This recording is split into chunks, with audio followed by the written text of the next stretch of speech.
Hello, and welcome to the Family Histories Podcast, the show for and about those of us who have sat quietly in libraries, archives, and spare rooms all around the world, tirelessly piecing together our collective social and family history. My name is Andrew Martin, I'm a family historian, and I'll be your host. In this episode, The Elevated, we'll be hearing about a woman whose relationship with a priest would give her children status within the church, and we'll be on the hunt for a 19th century woman's father who vanished after returning to China.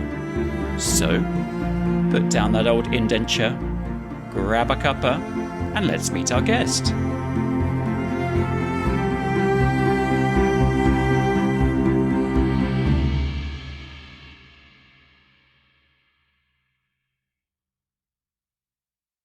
Today's guest is a professional genealogist, a local historian, and YouTuber who specializes in researching the history of families within the Philippines. He has written numerous books, as well as journal articles and news articles for the Freeman and Cebu Daily News. And he has also presented at Roots Tech. So, before we run out of time and he starts his next project, I should introduce my guest, Todd Lucero Sales. Hello, Todd. Welcome to the Family Histories Podcast. Hi, Andrew. Thank you very much for having me. You're very welcome. Now, I always like to start in the same place, which is to find out how it was that you got interested in researching family history. Well, I think, like most professional genealogists, everything starts on a personal level. I started when I was 14 years old. Okay. That was the year when I also started becoming very interested in monarchy and royalty. I saw the marriage of the then Crown Prince of Japan, Naruhito, to Commoner Masako Owada. And, Right. I read several magazines and, one thing led to another. I looked at encyclopedias. I mean, the internet wasn't really that fast at that time. So I had to rely on books and encyclopedias, the old way of learning. And I got into articles about the genealogy of royal families. And as I think everyone knows, the genealogy of royal families are extremely amazing. I mean, they've been traced, for centuries. So Yes.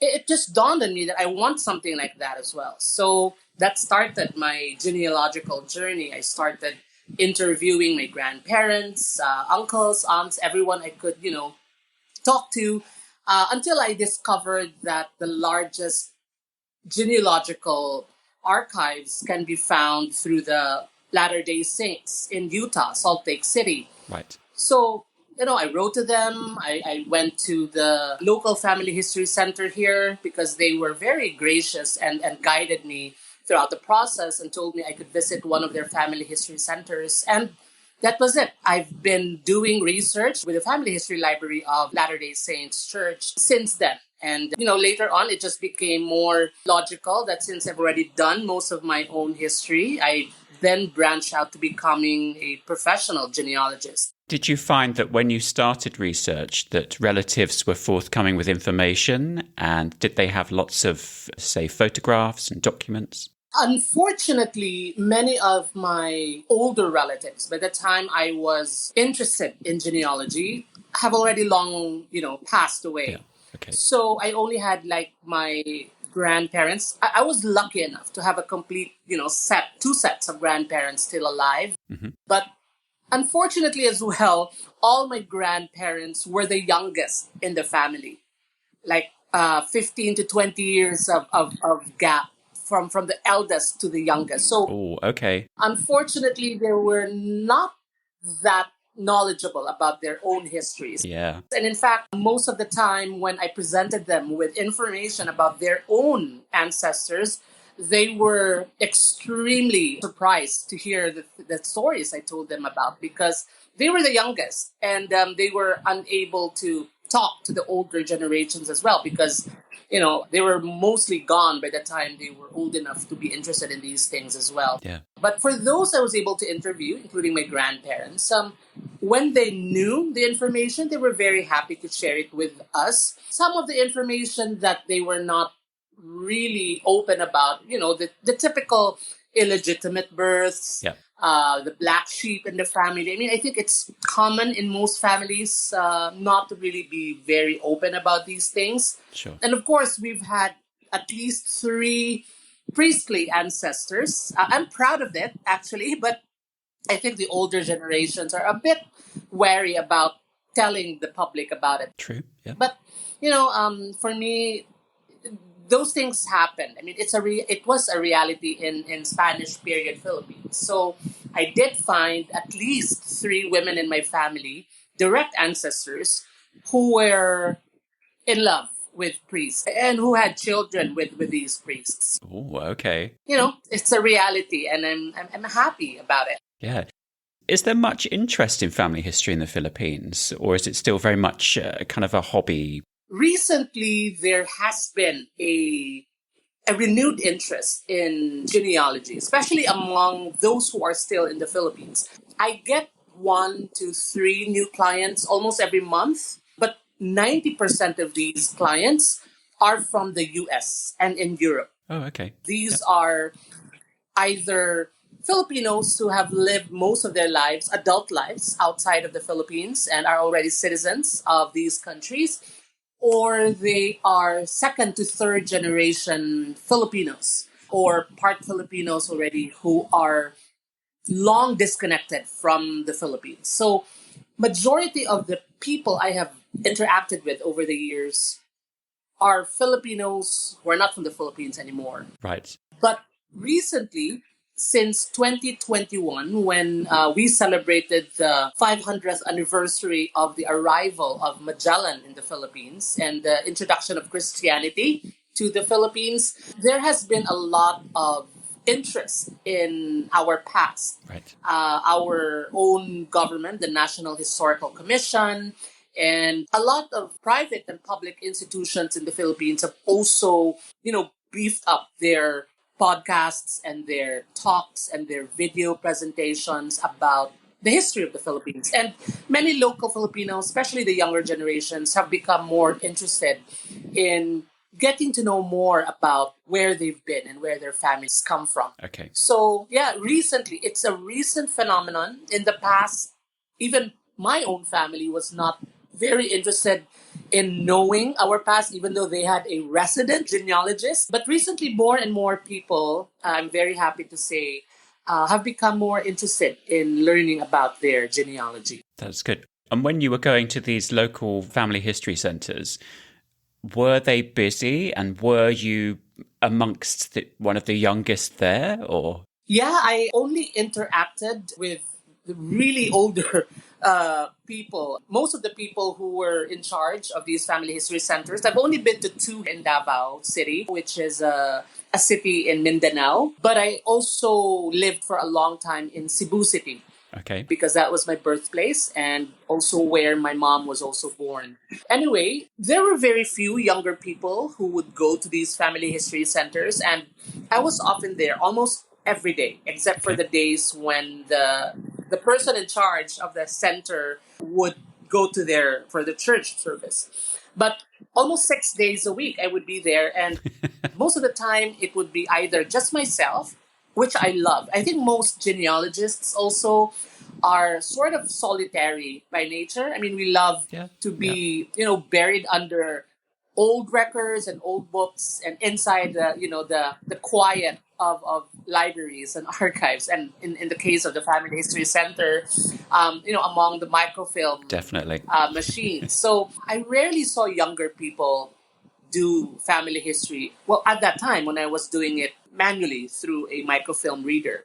So what would you say is your favourite part of researching? Well, it's the ability to discover something new and unique. I mean, every time I look at a record, I always view it as something new because even though I'm familiar with the names of people in the family tree, and you think you already know everything about your family, there's just that one record that, debunks everything that you already thought you knew. For instance, in one of my researches, in one of my interviews with a family member on my mother's side, there was a claim in the family that one of our relatives, a second cousin of my great-grandfather, was in the Titanic. Oh, okay. And that supposedly he sank together with a lot of, people during the sinking of the Titanic. Wow. Yeah. So I spent years searching for it.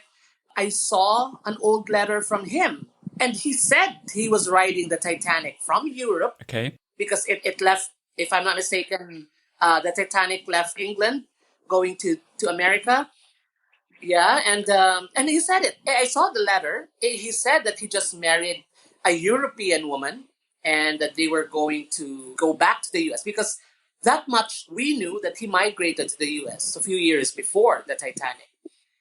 And then later on, I was able to discover through Ancestry.com that he was never in the Titanic and he was never in Europe. He was actually in Cuba. Slight difference. And he married not a European, but a Cuban. So I think, it's funny because I think the letter that he sent to his family back in the Philippines was a way to make his life more interesting, I guess. He did ride a ship from Cuba going back to the U.S., but Sure. it was not the Titanic, definitely. So I think he made his life rather very interesting back to his folks in the Philippines. And, I think he tried to reinvent himself coming from a provincial, background in the Philippines. He even changed his name to he Americanized his name. His name was Juan, so he made it John. I mean, I think it's typical of a lot of migrants in the past to make their names more American, to become more part of society there. Okay. But, it's kind of funny. I'd love to do more study about him. I mean, why would he, make those stories up about being in Europe when he was not in Europe, when he was in Cuba, stuff like that. But, for years, a lot of members of our family thought that the story about him sinking in the Titanic was true. And many people believed that it was true. And, only later on finding out that it was embellished. I mean, extremely embellished story. So, it's interesting. I mean, why would members of our family do these things, I think perhaps to just puzzle us, family historians, later on. Yeah. So it also helps me, as, someone who is cognizant of these things, makes me realize I should be very careful about the things I write now and the things I tell people and the things I claim, because who knows, 20, 30 years after our own passing, people will also be looking at our own stories and they would be laughing at us and, questioning themselves, why did he do that when it wasn't true? Or why did he say that when it was clearly false? So, it helps also the present realize these things so that we'll be more careful about our decisions and about our actions. Well, if there's any relatives of myself or Todd's listening to this podcast episode in 20 or 30 years after we have passed, then hello, you're very welcome. Don't forget to subscribe. So what are the challenges of researching in the Philippines? Because obviously there was the Philippine Revolution that kind of ended, 370-ish years of Spanish occupation. Did that kind of change a lot of things in the records? Definitely. I mean, I'm glad you asked that question. One of the frustrations of many people of Filipino descent is the lack of records, or rather access to ready records. Okay. I mean, we have a lot of records. Our relationship with the Catholic Church started when the Spaniards colonized us in 1565. Yeah. So the first churches were built around that time, although most of these early churches were made of, wood, so they did not last long. Right. And the records the earliest records did not survive as well. But Sure. Our oldest existing records in the Philippines in terms of genealogical value go back as far as the 1570s, 1580s. And I've seen and read several of these, but these are not really common all over the Philippines. As I think most of your listeners know, the Philippines is a tropical country, and we are visited by dozens of typhoons every year, some more devastating than the others. Definitely, yeah. So over the centuries, a lot of churches have been destroyed because of typhoons and earthquakes. We are also prone to earthquakes. So a lot of the records from the 1500s and the 1600s are unfortunately lost forever. And then, because of our revolution against Spain, a lot of also of these records were either burned during the revolution, or some of the friars who left the Philippines together with the soldiers after the defeat of Spain Yeah. also brought, I assume they brought a lot of the records as well back to Spain, because many of our historians have found old records that should have been in the Philippines but are in different archives in Spain. So I suppose a lot of our records were also brought there. And of course, recently, over the years, World War II, unfortunately, I know they are our allies, but America did the most damage to old records in the Philippines, Oh, okay. How come? because the Japanese soldiers were using Catholic churches as a place to hide from the Americans during the war, thinking that Filipinos will not attack them inside a church because Filipinos were Catholics. And this, basically was true. But the Americans didn't care about the churches. And they bombed a lot of the churches to kill the Japanese. Yeah. So I believe they did more damage to our old records in the few years of World War II compared to the 300 years of Spanish colonization in the Philippines. So unfortunately, those things cannot be recovered. Right. And after World War II, many other churches were again devastated by earthquakes and typhoons. In my own paternal town where my grandfather came from, in Cebu, the church's records were eaten by termites in the 80s. Oh, gosh. Thankfully, the Mormons, the LDS Church, had started microfilming records in the Philippines back in the 70s.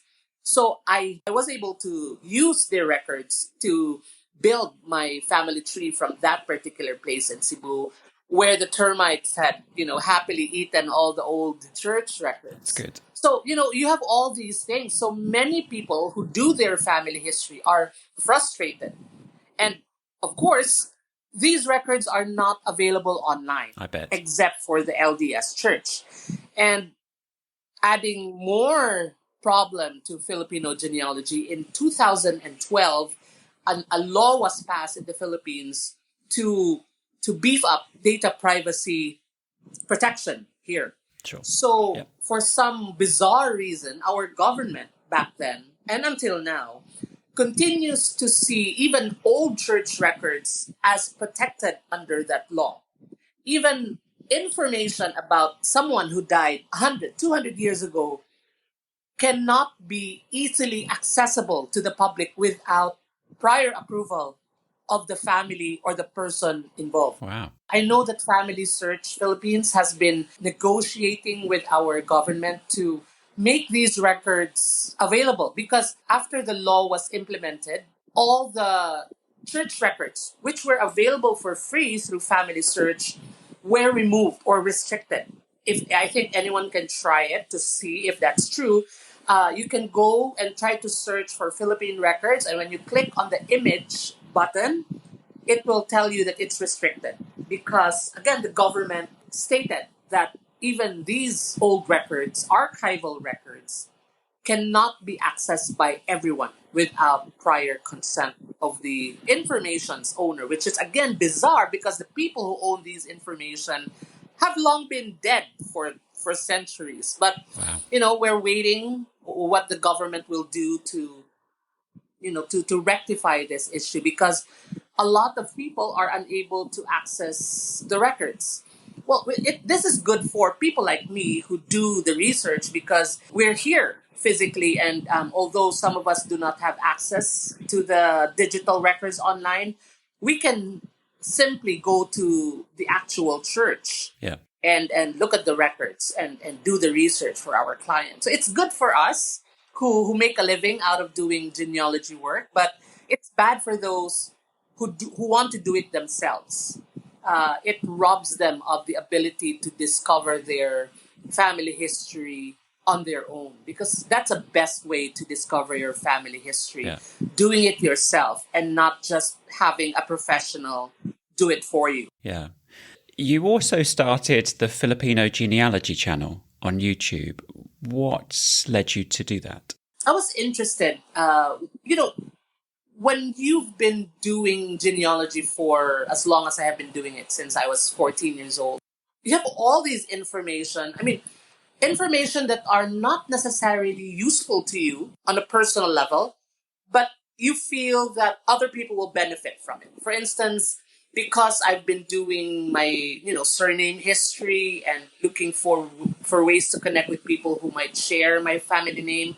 So I have copies of records of the different provinces and cities and municipalities in the Philippines where all the different surnames can be found, how many people carry it, the incidence of a particular surname. So all of these surnames are not really necessarily useful to me, but other people might be interested to know that their surname is also found in these particular places. There are this number of people in this place that carry their own family names. So that's why I decided to just use all these, little information and share it also with others. And as I said, I was very frustrated in the past because many people in the Philippines were not very interested in genealogy. And I discovered the sad truth that there was no channel in YouTube dedicated to Filipino genealogy.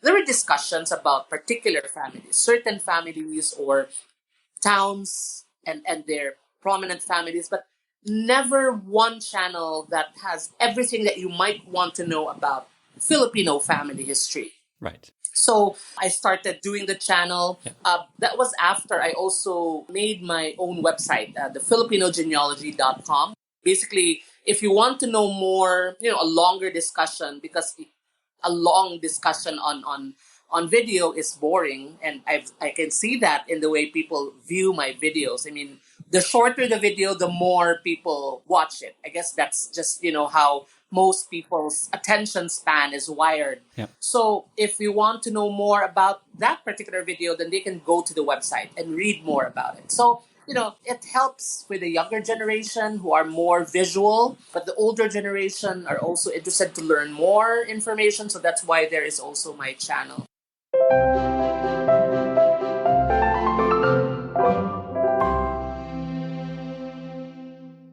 There are all sorts of people in our family trees, and their stories are just waiting to be uncovered and told through our research. With this in mind, it's now time for my guests to pick one of their most fascinating relatives and tell their life story. So, Todd, who are you going to introduce us to? I suppose I did mention, I think, earlier that I've discovered at least 3 female ancestors who had liaisons with parish priests, with the priests in their towns. Okay. And I think one family member that I am extremely proud of is a 4 times great-grandmother, Feliciana Maria Ceballos. Okay. We know that she had children, at least 2 children, with one of the earliest priests in our town in Argao, Cebu. This is a town in the southern part of Cebu Island in the Philippines, in the Visayas. That is where my maternal grandfather's family is from. Right, okay. The story goes that when the town was being established as one of the first colonies of the Spaniards, the priests from a neighboring town, which was established earlier, would visit that town of my ancestor weekly to baptize children, to marry couples, all the sacraments. Right, yeah, makes sense. Supposedly, this ancestor of mine was extremely beautiful. And because of that beauty, the priests from the other town would instead stay in our town and sometimes even forget to go back to their original town, which caused, an uproar with the local prominent families there because they had no masses, they had no sacraments being done to them. Yeah. And supposedly that was one of the reasons why the heads of the church at that time decided to finally fast track the establishment of the parish in our town because of that particular issue with the priests going to their town. And I was just wondering, why were there many priests staying in our town when the story is just, it revolves around just one woman? So, I have all these crazy ideas about were they all enamored with my ancestor? I don't want to go to that strange dark place because, it would give a bad taste to me about my ancestor. But anyway, that's been a story that's been passed down for almost 300 years in our family.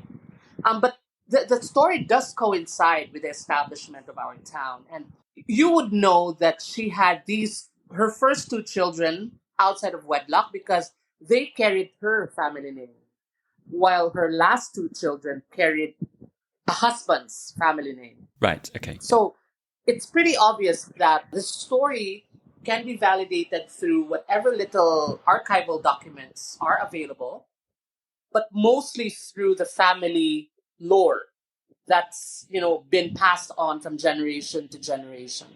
But the story about this particular ancestress is extremely interesting because for the first 10 years of her first two children's lives, she was able to bring them up alone. Right. Because the priest was quite old when they had a relationship and was already dead by the time the children were growing up. Okay. So she had to raise her two children on her own, but they became members of they married into other prominent families in town, and since they were half Spanish, probably were more attractive to the local population, and they were able to have, good marriages. But I'm extremely proud of them because even though she had that stigma of being probably the first woman in town to have a relationship with a priest, that did not stop her and her family from contributing to the history of the town. They helped in establishing the town proper. They helped with the church. In fact, her son, the eldest, who is also my direct ancestor, worked for the parish priest of the church. I think it also helped that parish priest also probably knew that his father was a previous priest there, but he died serving the church. He also served the government, the local government, and this tradition of serving the church and the government was passed on also to later generations, up to my own grandparents. Okay, yeah. My own grandfather, who is the great-great-grandson of that ancestor, served the church for all his life. Right, okay. He actively volunteered in all church activities. He was an active member in many of the church's organizations and was also a patron to many of the church's activities. So many of the descendants continued the devotion to the Catholic Church, albeit it started unconventionally between a, romantic relationship between a local woman and the priest. But this love for the church, extended up to the present day. So what I'm trying to say is that if not for that relationship with one of the first priests of Argao, Cebu, this particular branch of my family would not have been very loyal to the Catholic Church over the years. So, yeah, it's extremely interesting how that came about and how the loyalty to the Catholic Church has continued on to this day with the family. Do you know if the response to her and her children with this priest, do you know if that was seen kind of negatively by the community, or was she kind of somehow protected because of the priest being involved?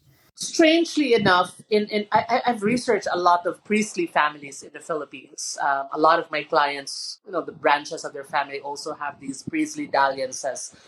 Most of the time, the women and the children born from priestly dalliances are usually even elevated to some degree in their community. Okay. I think it's because of the the priest's stature in the community, being someone who is supposed to be followed and obeyed by the locals, by the natives.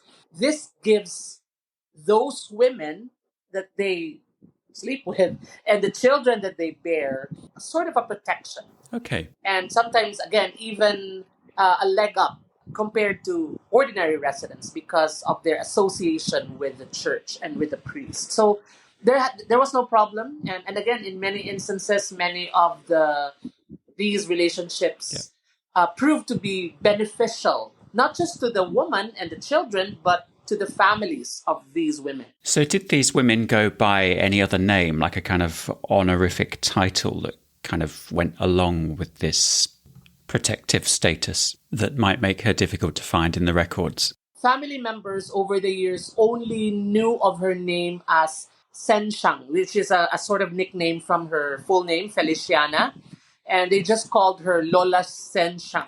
I was the one who discovered her real name as Feliciana, which again coincides with her nickname of Senshang, because I think it's pretty obvious that if you've only known of someone as Bill, most likely the name would have been William. Yes. So, family stories and archival documents do coincide, which only proves that the stories that we've heard over the centuries are more or less true. And you said that because she had almost like a status, like an elevated status within the church, and her children kind of benefited from that as well. Was that also amongst the other priests as well? So did they have a good attitude towards her as well? Or was it just the community outside? Well, I suppose her partner, Father Francisco Diaz, either the second or the third priest in town, if I'm not mistaken, the one who succeeded him gave his son that job of being a sort of an assistant to the priest. Okay. The actual title was a sort of a scribe slash financial person, someone who was the one collecting the payment for baptisms and marriages because they had to pay for that. Okay. So he was the one who was in charge of the finances. The fact that this particular ancestor of mine, his name was Juan Feliciano, he was given that responsibility of handling the finances of the church, tells us a lot that this new priest who succeeded his father trusted him. And I think that's because he was the son of the previous priest. So that also translated to succeeding priests looking at their family as a sort of like a member of the clergy as well, because they were descendants of priests. Yeah. And in fact, later on, a granddaughter, believe it or not, a granddaughter of Feliciana also had a son with another priest. Oh, okay. Like 20, 30 years later on. So yeah, it's kind of a tradition also among the women in the family. This is something that they would not like to talk about, but which I was able to, interview from older members of the family. A granddaughter of Feliciana had a son with one of the longest serving priests of the town as well. So you'd see that, patterns are also repeated every few generations in the family. And I think a lot of families have this kind of, and that's one of the things I love about doing this, because you see patterns repeating every generation. You'd think that you're the first one to have this kind of thing happen to you, but you discover that many of your ancestors already had this kind of relationships, had this kind of experience. So that's really very interesting to discover that even my ancestor's own granddaughter would later on have the same kind of affair with a priest, which is a big no-no, but which nonetheless happened a lot. Sure. She repeated history. And who knows how many other members of the family did the same thing, but, not being discovered. So it's fun. It's a little scandalous at times, but, in times, in this more modern times, it doesn't, bother me anymore. And it's even fun. It's fun to write about in your family history book. What became of Feliciana? Did she live to an old age? Yeah, she died at the age of 89. Oh, okay. Which is kind of unique for her because at that time the normal average age for most people to die was between late 40s to early 60s. Wow. We had shorter lifespans then because, there were no vaccinations. And again, the country was extremely tropical. So a lot of diseases, So Yeah. many people died quite early. But I have been blessed with a sort of a longevity gene. From another branch of my family, I discovered one ancestor dying at the age of 100. Oh, okay. But, considering that people in the past were not almost always sure about their year of birth, sometimes, even if he died probably at 95, That's good. kind of old. Yeah. So most of my ancestors have that. I've been blessed with that kind of long life for them. So I hope I got that particular gene. Unfortunately, I've been doing also genetic DNA testing for many years. I haven't found a company that can tell me if I'm going to live long or not based on my genes because I don't think that's in the DNA because a lot of factors contribute also to our age, to our longevity. So, but who knows? Crossing fingers that I got that. That would be a legal nightmare for those companies as well to say, oh, it's fine, you'll live till you're 102, and then, next week you get hit by a bus. So Yeah. it'd be problematic. Yeah, I suppose that's why we can't predict these things. Well, thank you, Todd, for telling me about Feliciana's life story, but I think it's now time for you to face the brick wall.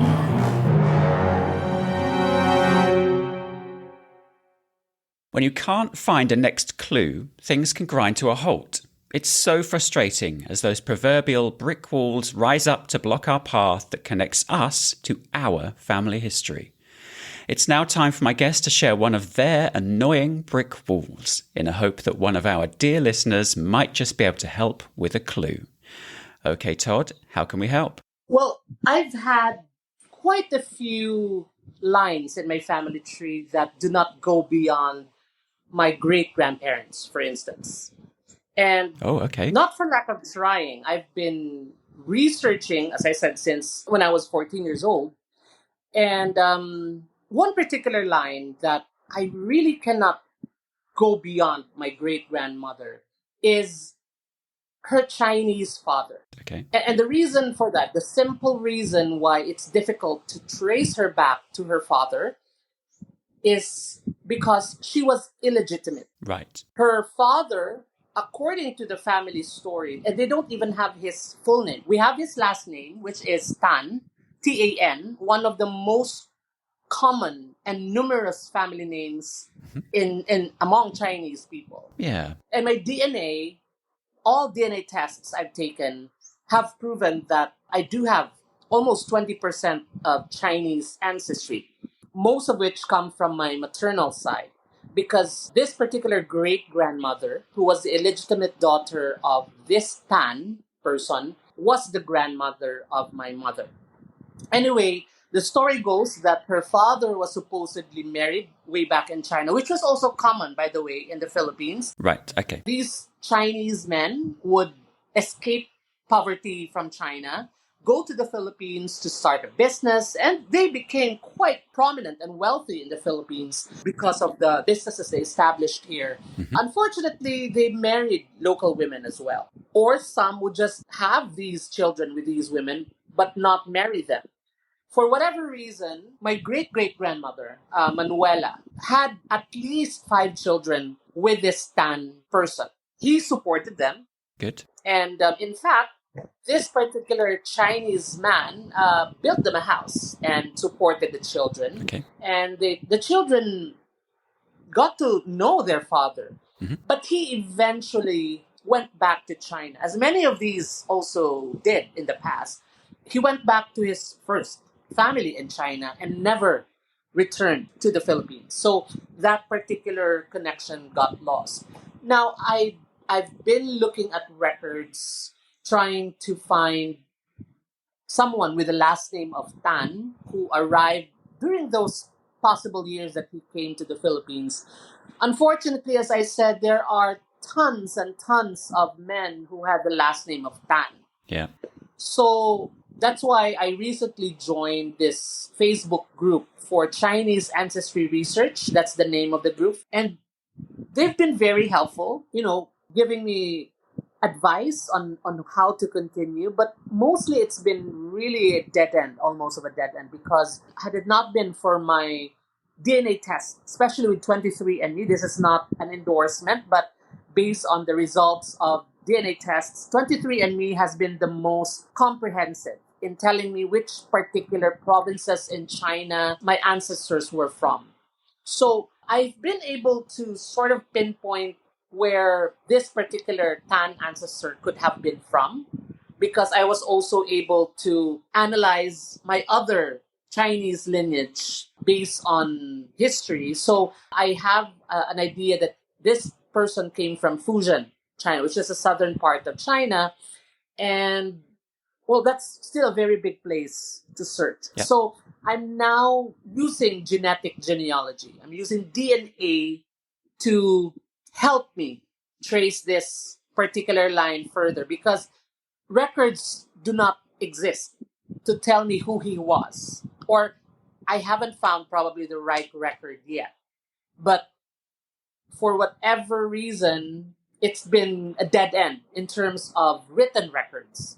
So I hope that concentrating now on DNA testing will eventually lead me to a possible match somewhere, and hopefully be able to find that particular ancestral village, because that's the beauty with Chinese genealogy. Yeah. If you can pinpoint the exact village of your ancestor, chances are you will be given an extremely detailed and complete genealogy up to the Ming Dynasty or even earlier. A lot of Chinese families have been able to discover these gems. So hopefully I will have that particular luck as well.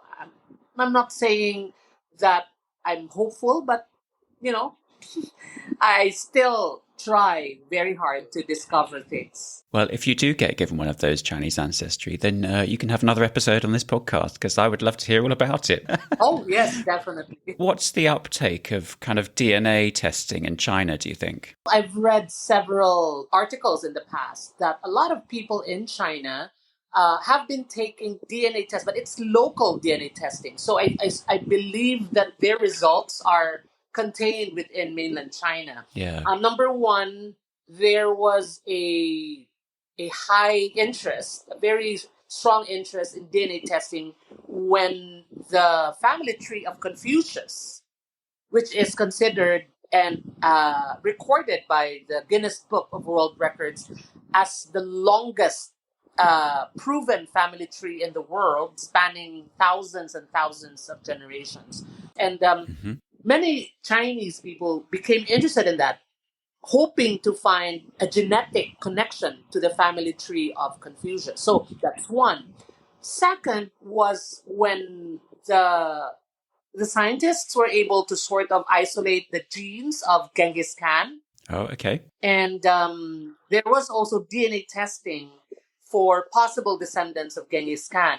And many Chinese men also did the Genghis Khan DNA test to hopefully find a connection to this Mongol warrior. So, I know that there is interest in DNA testing in China.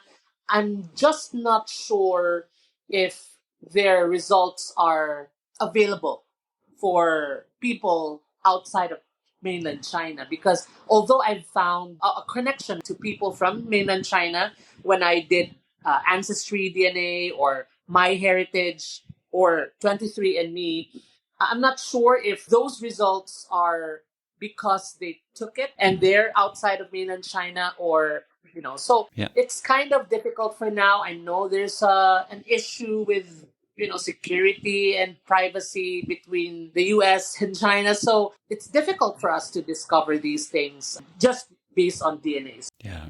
What sort of dates do you think Mr. Tan came to the Philippines? Well, since my great-grandmother, and she was the eldest child of this Tan person and my great-great-grandmother Manuela, was born in 1882, I would suppose that perhaps within a year or two before her birth was the year that her father came to, at least in Argao, Cebu, her hometown. Maybe probably minus 5 to 10 years before her birth. But that's really a very wide range of years that I'm doing because I'm not really sure when he came to the Philippines. Wow. Well, sounds like quite a challenge. What's the best way for people to contact you if they think that they have a clue or a research idea? The best way to contact me is through my email address. It's inquiry@filipinogenealogy.com. Okay.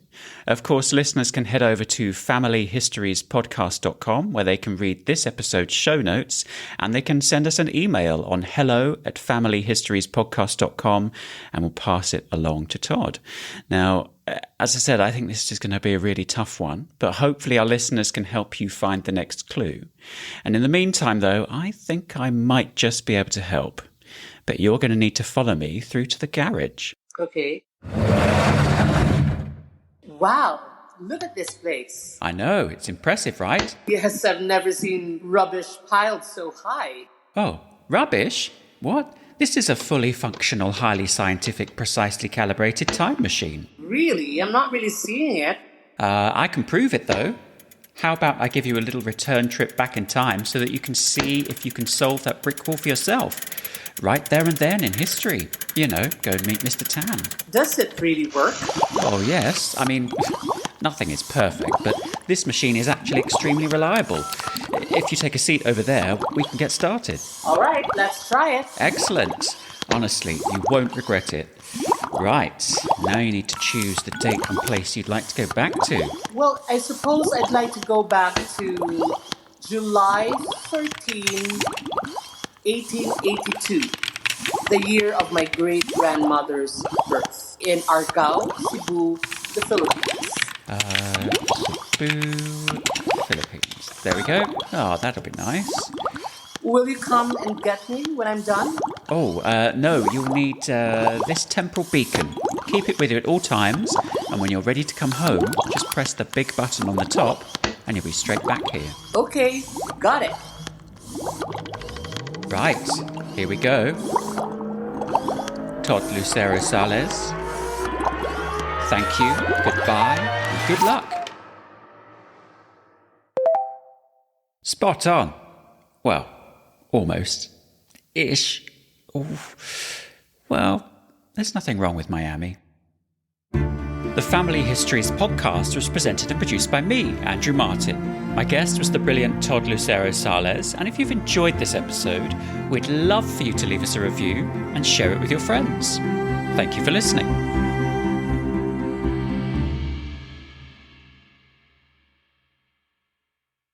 Approximately no family historians were harmed in the making of this podcast.